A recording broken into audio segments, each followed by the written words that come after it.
Lohdutuksen sanoja vanhuksille. Teidän vanhuuteenne asti minä olen sama, hamaan harmaantumiseenne saakka minä kannan. Niin minä olen tehnyt, ja vastedeskin minä nostan, minä kannan ja minä pelastan. Jesaja 46:4. Saan usein kirjeitä vanhuksilta, jotka valittavat, että heidän hengellinen elämänsä on käynyt aivan kuolleeksi. Syytä he eivät siihen tiedä ja itse soisivat olevansa hengessä palavia. Tätä he Herralta paljon rukoilevat, mutta Herra vastaa vain yhä suuremmilla väsymystiloilla. Nyt monet hätääntyvät ja arvelevat Herran kokonaan hyljänneen heidät.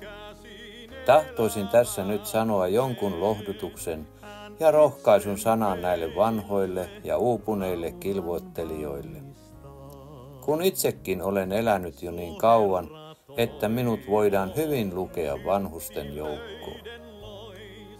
Olen tullut ajatelleeksi, mitenkä kristillisyys on erilaista eri ikäkausina. Lapsuuden ajan kristillisyys on sekin kristillisyyttä, vaikkei samanlaista kuin vanhuksen.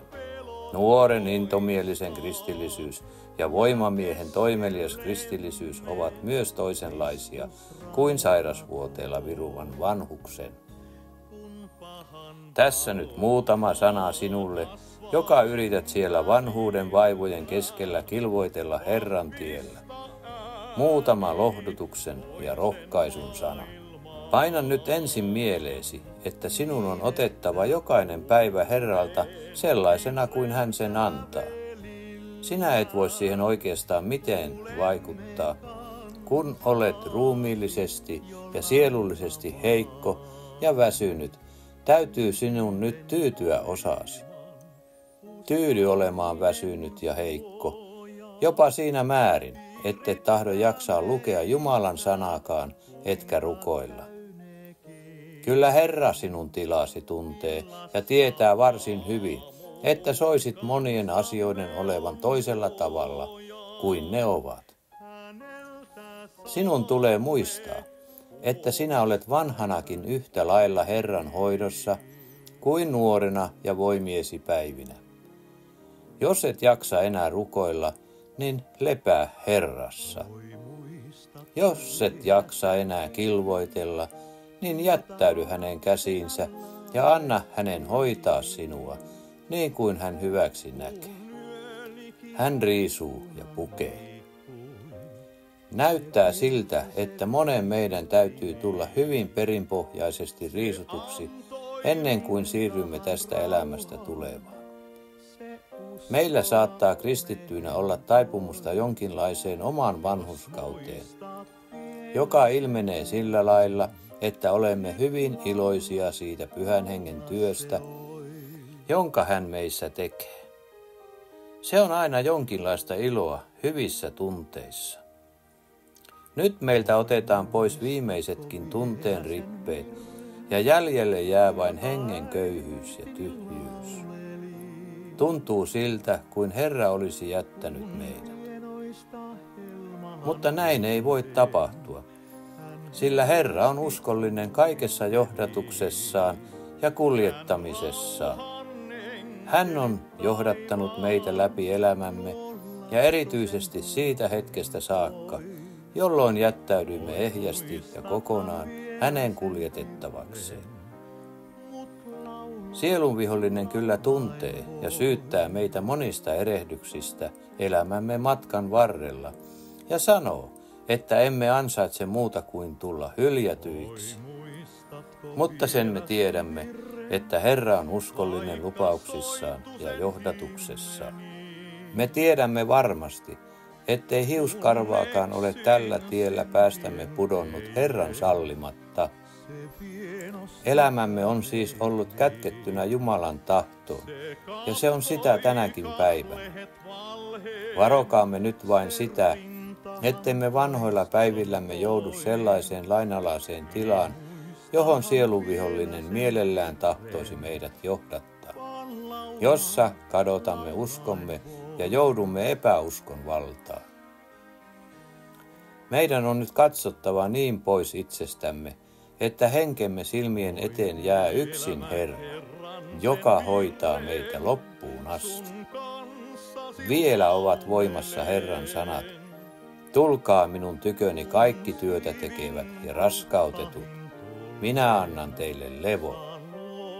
Minä virvoitan teitä, sitä joka minun luokseni tulee, minä en heitä ulos. Vaikka teidän syntinne ovat veriruskeat, ne tulevat lumivalkoisiksi. Vaikka ne ovat purppuran punaiset, ne tulevat villan valkoisiksi. Missä synti on suureksi tullut, siellä armo on tullut ylenpalttiseksi. Ei kukaan ole repäisevä teitä pois minun kädestäni, eikä kukaan ole repäisevä teitä pois minun isäni kädestä, joka on paljon suurempi kuin minä. Luottakaa Jumalaan ja luottakaa minun. Minä pidän huolen teistä hamaan kuolemaan asti.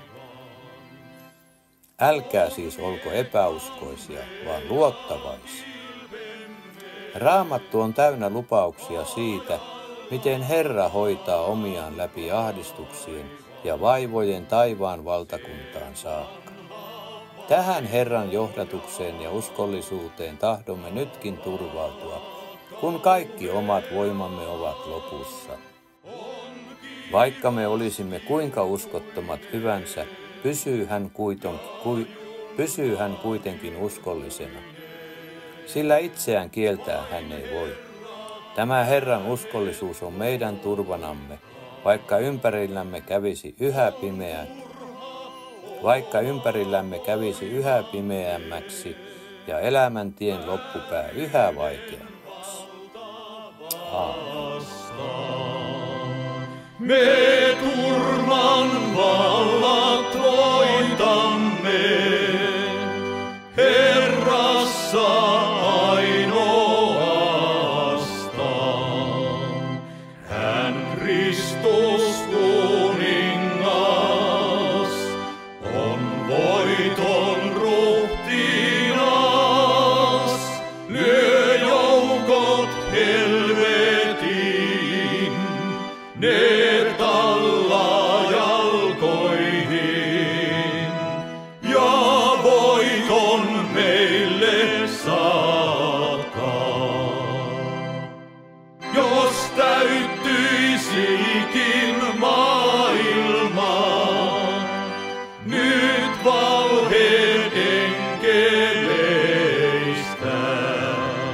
niin pimeys ei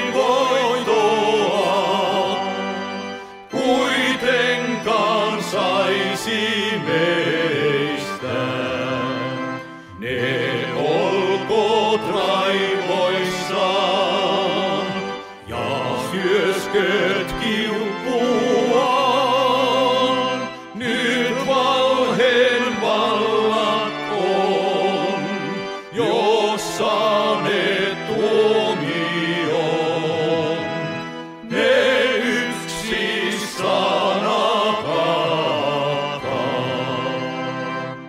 se sana seisoo vahvana, ne ei voi sitä kestää. Kun kanssamme on Jumala, ken meiltä voiton estää. Jos veis he